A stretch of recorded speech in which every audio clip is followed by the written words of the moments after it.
I don't want to hear any of this talk that, well, the Phillies didn't have Bryce Harper. A sweep in Philadelphia. It takes 9 guys, a pitching staff, a bullpen to win a series. And the Brewers going in there and sweeping a 3-game series in Philadelphia, the best team in Major League Baseball. Man, this is huge. Can they keep it going? Is this the real Milwaukee Brewers? We'll talk about it coming up next on this edition of Locked On Brewers.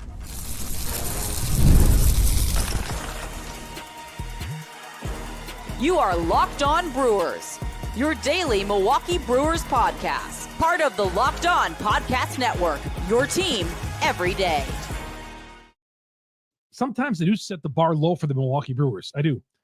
And sometimes I'm accused of, boy, Chuck, how come you don't expect more? Well, I want more. I just, based on history, my expectations sometimes are not real big for the Milwaukee Brewers.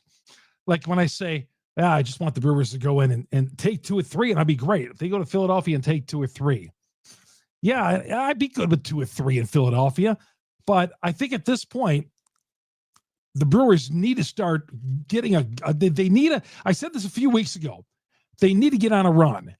And this is the kind of run I'm talking about. Hey, everybody, Chuck Freeman, Locked On Brewers, part of the Locked On Podcast Network. We are your team every day. Man, I couldn't wait to be here. Could not wait to get here tonight.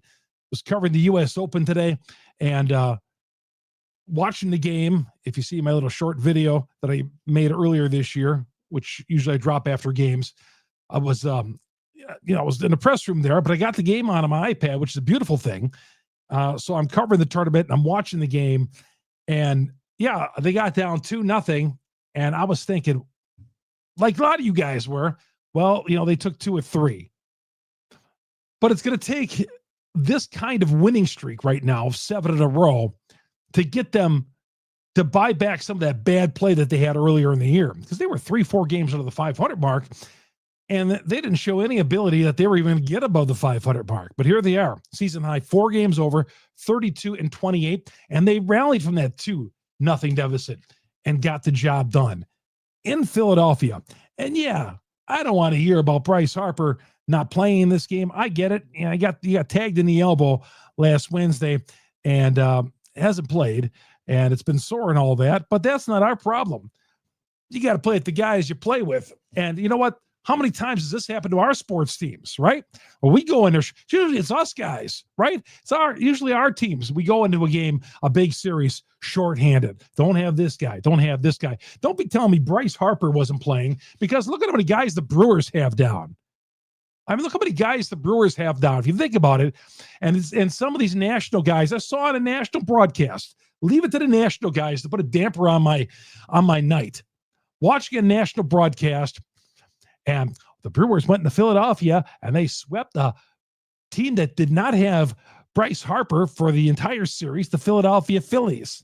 Well, let's count the guys the Milwaukee Brewers didn't have, okay? Including a red-hot Christian Yelich for this game after he was tagged with a pitch in the first inning. You want to start talking about the starting pitchers the Brewers don't have, and all the makeshift guys and guys they've had to pitch that they don't want to have to pitch, but somehow are pitching. And us guys as fans are watching some of these games, and we're looking over the coffee table, hoping and praying Tyler Anderson's going to get a batter out, right? My goodness. I mean, I was scared 17-2 when the guy was pitching on Saturday night. We'll get about Tyler Anderson a little bit later on. So, these national guys always want to put a damper on it, put an asterisk on a victory. No, the Brewers went in there and they took care of business against the Philadelphia Phillies, just like they did against the Boston Red Sox last week. And the Red Sox played terrible, but that's their problem. Okay, the Brewers were able to take advantage of it and win that series. Did you see Boston came back and took 2 or 3 in Atlanta this weekend? Okay, so the Brewers are doing something right. For a first time, I feel really, really good about the Milwaukee Brewers. I felt good like last Thursday and Friday when I was sitting here doing these podcasts. I was telling you guys, I said, man, I'm starting to feel there's a little bit of different vibe with these guys. Now, I didn't expect them to go into Philadelphia and sweep this series. They put up a 4 spot on Friday in the first inning. I go, you got to be kidding me. And then, because I missed the first inning. We went out for a fish fry, and I got to the tavern. Of course, which has got great fish in Wisconsin. How do you not have the Brewer game on a Friday night? So I see the college World Series is up there, but not the Milwaukee Brewer game. So the first thing your boy Freems does, he goes over to the bartender, please turn the Milwaukee Brewers game on TV. How are we not on? We got a 4-game winning streak going here. All right. There's no, we don't even have a college. We don't even have a team in, well, we have the UWM, but we don't have a team in the College World Series. So why is that on? And then he asked me, what channel is it on? Made me not even want to ever go back to that place. Well, I wanted to walk out. Please don't ever ask a patron, what channel is the Brewers game on? And what's even more painful is when they're flipping through the channels and they're trying to find the Brewer game. Is it on MLB Network? No, no way is it on the MLB Network. How about ESPN? Well, for sure they wouldn't be on ESPN. Just assume everybody knows that the Brewers are on Valley Sports, right? So found it after he was, going, and the system that they have isn't the same one I have at home. So I couldn't tell him, I said it's on Valley Sports. Oh, what channel is it? Well, I don't, I got DirecTV, so I don't know what he's got. So, or the bar's got, or the restaurant.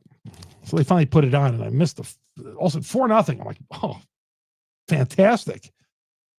And the Brewers go on to a 6-2 win on Friday. Yelich hits the 2 bombs, and it was great. And I'm like, wow, 5 in a row now. And we're going to go out and play golf on Saturday. I said, Shannon, I got to watch this game. It was an afternoon game. Let's go out afterwards, or let's go before. So we went golfing beforehand, came back to watch the game at 3:05, got downstairs where I watched the game. And man, that's a thing of beauty. I mean, really, I was 17-1 at one point they were up. And I'm thinking, wow, who is this team? I tweeted this out. Who is this team I'm watching? Who is this team that's playing the Philadelphia Phillies? Amazing. I mean, I'm seeing 17 runs. My gosh, that's a week for the Brewers. But during the 7-game winning streak, they're averaging 7 runs a game. Now, they scored 17 on Saturday, so it's jacked up a little bit, but still, they won 17-7. Tyler Alexander had a bad 9th inning, but that's okay. He's not on the team anymore. And the Brewers were just looking for a warm body to finish that out. They destroyed Philadelphia. So they win the first 2 games of the series. And Saturday comes, and I got to cover the U.S. Open. And I'm thinking, man, I got to watch this game. So I put it on my, the great thing about electronics today, you could watch the Brewers game anywhere. So I'm watching this game. I'm going on the course. I got my phone here. I'm watching the game, and the Brewers are down 2-0. And then they get going. And then Jake Bauers rips a 2-run double. And the Brewers up 4-2. And they got 9 big outs to get. And that bullpen does it.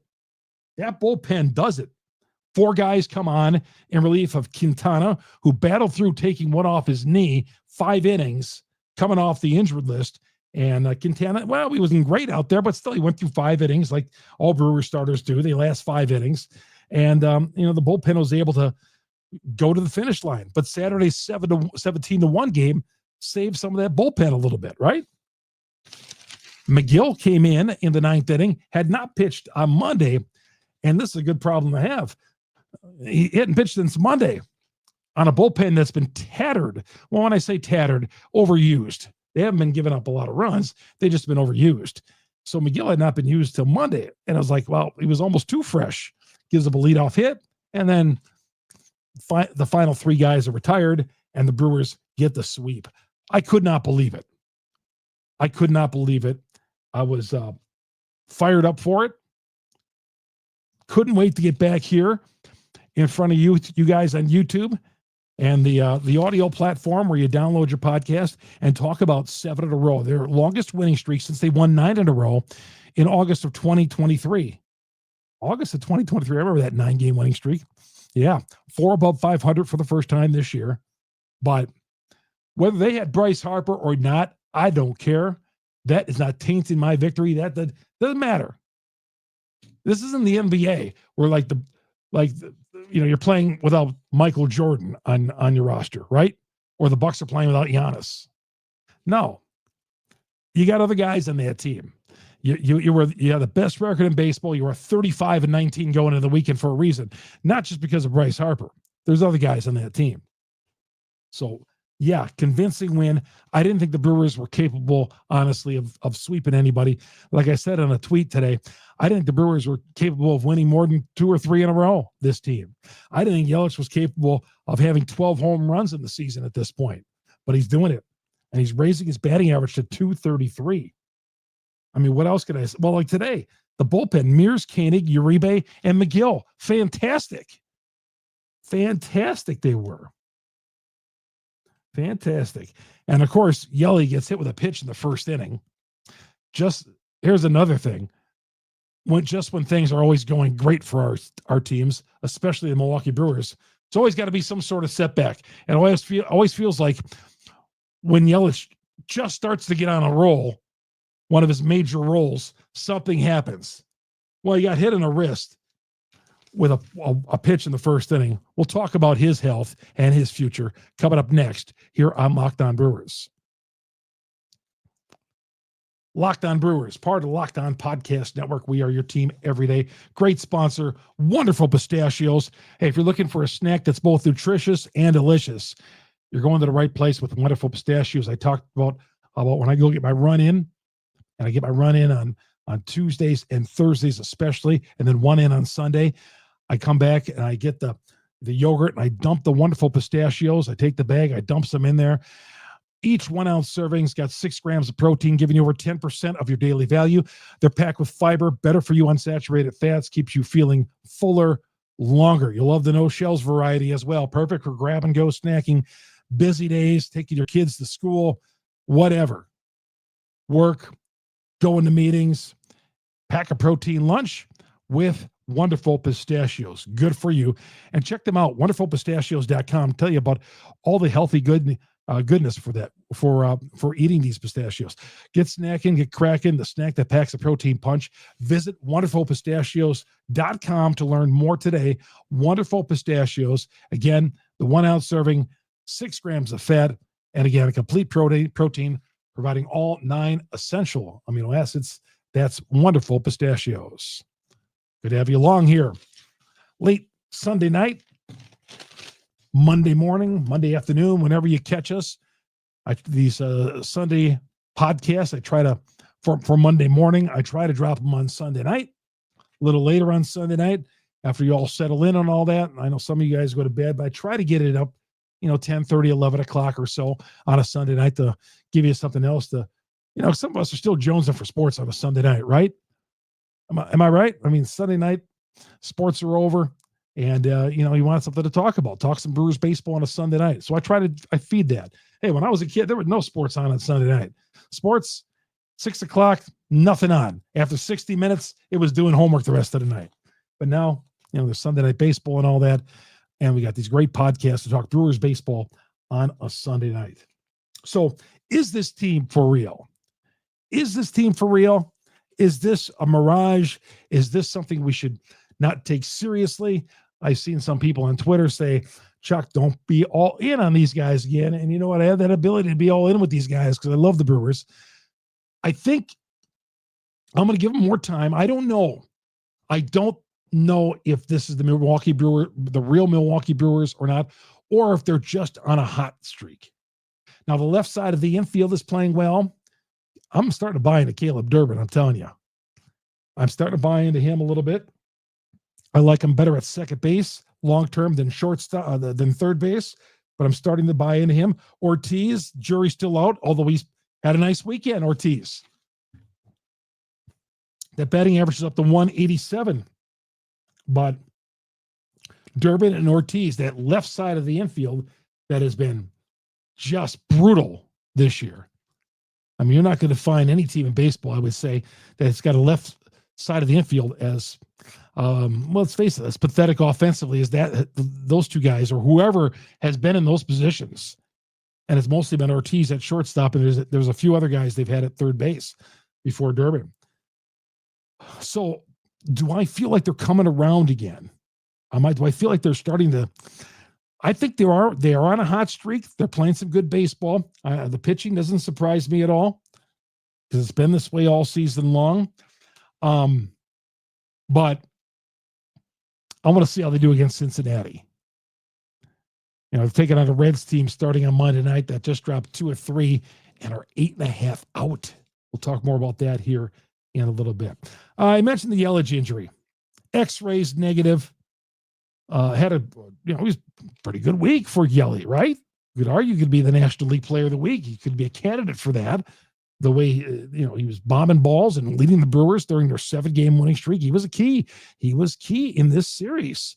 Just when, a few times this year I felt like I almost wrote Yelich off and I was disappointed. But 12 home runs. He's got the bruised hand. It's called a right hand contusion. Now, we'll see if he plays against Cincinnati. We'll see if they rest him another day or whatever. But Haas came into the DH spot. And then later, Bauers pinch hit for Haas and delivered that 2-run single to put the Brewers ahead late in that game. So, we'll Yelich, his average is up to 233. I mean, just a week ago, it was like 184. So, he's bumped that average some 50 points in the last week. So hopefully he's going to be okay. X-rays negative. Get him back in the lineup because he's hitting hot. Am I all in and thinking Yelich is turning the corner? I'm not that stupid. Okay. I want to see some more of this from Yelich. Okay. How many times have we been all in on Yelich thinking, oh, he's back, and we get disappointed. So let's just hopefully Yelich comes back from injury, from this hit by pitch he took on the hands in the first inning, the right hand contusion, and continues to produce. So we'll leave him continue to do that. Alexander. I never like to see anybody cut or DFA'd. I mean, you don't want to see anybody lose their job. You don't want to see that happen. But this is a profession, right? And Alexander lost his job with the Milwaukee Brewers. They DFA'd him. And it wasn't just because he gave up the 5 runs on Saturday. Let's face it, if there was a guy you least trust in that starting on that pitching staff, it's Alexander, right?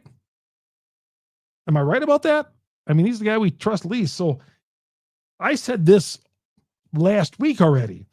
I said when Quintana and or Brandon Woodruff come back, why was Murphy floating out the idea of them sending down Chad Patrick? Alexander was your clear choice to send down. You have enough lefties already, right? DL Hall, Ashby's back. Why do you need Alexander? Except if you're down 17 or up 17 runs. Yeah, with all due respect to the guy, no, we don't feel comfortable when he is, and he's in the ball game, and I thought that was a no-brainer. DFAing Alexander, a no-brainer. I got to close my window here because a train is coming by nearby. I had to open the window. It was a beautiful night in Milwaukee. So I'm glad that Patrick did not get sent down, and he shouldn't. He's productive. Find a way to keep that guy in the rotation or on the staff. Okay, keep him on the pitching staff, whether it's long relief or whatever. Patrick, keep him up here. Okay, we already sent down one guy when he was pitching well. So let's keep Patrick on this roster. Well, he's always going to be on the 40-man, but let's keep him up with the parent team, the Milwaukee Brewers. Yeah. We're sending down Alexander. Sending down Patrick? Why would that thought even cross your mind when you got a struggling Alexander? And Saturday, giving up the 5 runs, well, it was just like icing on the cake, right? Because he's not effective. Yeah, that game Wednesday, he got out of a 10th inning jam after he gave up a run. Wednesday before that, he got nailed. All right, when we come back, we'll look where the Brewers are closing in on that wild card, which I'm telling you, I thought at one point that wild card was not a possibility. We'll get to that coming up next here on Locked On. Locked On Brewers, part of the Locked On Podcast Network. We are your team every day. Good to have you on here on the Locked On Podcast Network. By the way, you get us on Google, Spotify, Apple, wherever you download your podcast. We're the number one Brewers podcast on the internet for the simple reason, you great Brewers fans out there, download this every day. Appreciate that. And if you download us on the platforms, on the audio platforms, wherever you get them, please also go to YouTube, our growing YouTube page. I'm pushing for 5,000 subscribers, pushing for the big 5K. Let's get us to there. We're getting closer to that. Please become a subscriber. If you're on the audio, please go to YouTube, become a subscriber. As always, all the content, always free right here on Locked On Brewers. So the Cubs are 15 games over the 500 mark. I had an argument with somebody today at the U.S. Open. Somebody told me, Chuck, you should be happy the Brewers are down 2-0. And he said, well, Chuck, you should be happy that the Brewers are going to take 2 or 3 in Philadelphia. I said, well, yes, but still, I think at this point you have to dig yourself out of that hole and you got to get several games over the 500 mark. Well, it's only the Cubs. No, the Cubs are 15 games over. Let's not use that. Well, it's only the Cubs. No, it's only the Cubs. They're 15 over. They're for a reason. They just took 2 or 3 from Cincinnati. Now, if you continue to struggle, if you would have continued to play the kind of baseball you were playing, you'd be where Cincinnati is, probably worse. Cincinnati's 8.5 out. Cincinnati's quickly falling out of things. Now, the Brewers are barely hanging on at 5.5 over, but you got to get at least 10, 15 games over the 500 mark. Brewers still a long ways away from that. I'm not saying they're going to win 15 in a row, but they needed the 7-game winning streak to kind of make some headway. St. Louis is 4 out behind the Cubs. I will say this, the wild card, they're a game and a half out of the wild card. I've been zeroing in more on the wild card. I hate feeling that way. I really do, but I'm zeroing in on the wild card. Not that I'm not paying attention to the Cubs, but still, right now, wild card looks more realistic. Very good. Before I get to the Cincinnati series, did you see the news on Corbin Burnes? He's having an MRI done, right elbow discomfort. Man, I hate hearing that and seeing that. Corbin Burnes, who gave so much to the Milwaukee Brewers, he really did. Having a good year, right elbow discomfort. Man, he's going to have an MRI done on Monday. Right elbow discomfort. We'll keep it at that. Hopefully it's nothing more than just soreness and there's no tear in there or anything like that, because Corbin's a good dude, good guy. Always was good here in Milwaukee, signing autographs, the fans and all that. He didn't want to leave. He didn't want to leave Milwaukee, but that's what he was faced with. He didn't demand a trade. So sorry to hear about that with Corbin Burnes.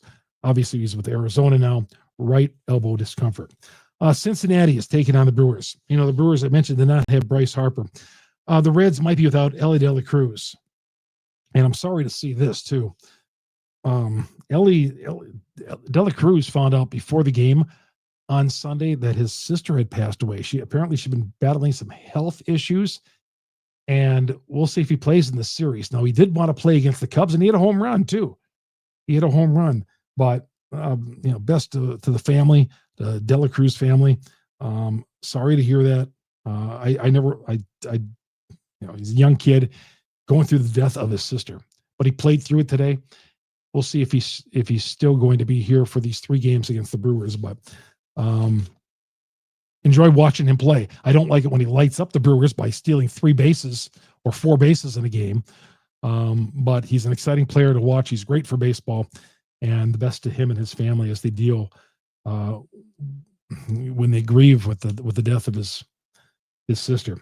The Brewers did play the Brewers have not played at Cincinnati, but they played them earlier this year. They took 3 of 4 earlier this year. Only game they lost in that series was a Saturday night game. And by the way, until I read this, I didn't realize that Saturday, the win in Philadelphia was the first time the Brewers had won a Saturday game this year. They were 0-9. God, was that a well-kept secret? I guess I didn't pay attention to it. But yeah, Saturday's win in Philadelphia was their first Saturday win of the season. You believe that? First time they've won on Saturday this year. It's pretty amazing. So, yeah, they took 3 of 4 from them earlier this year. Their only loss was a Saturday night at AmFam Field.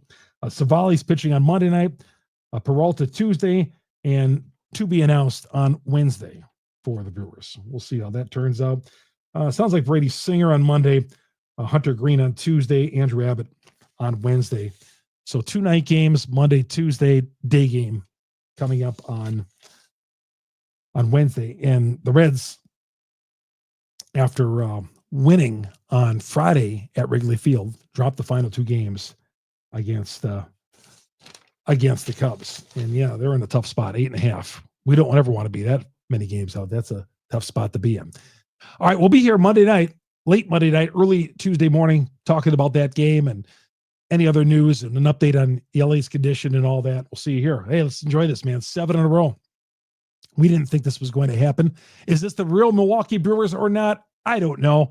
I'm going to enjoy this win streak. I know that. We'll find out here in the next week what the real Milwaukee Brewers are, right? But I'm just glad they're over the 500 mark and playing some good baseball, good, solid baseball, and hitting the baseball. Like I said, 7 runs they're averaging a game in this 7-game winning streak. It's going to do it for Locked On Brewers. My name is Chuck Freeman. Locked On Brewers, part of the Locked On Podcast Network. We are your team every day. Good night.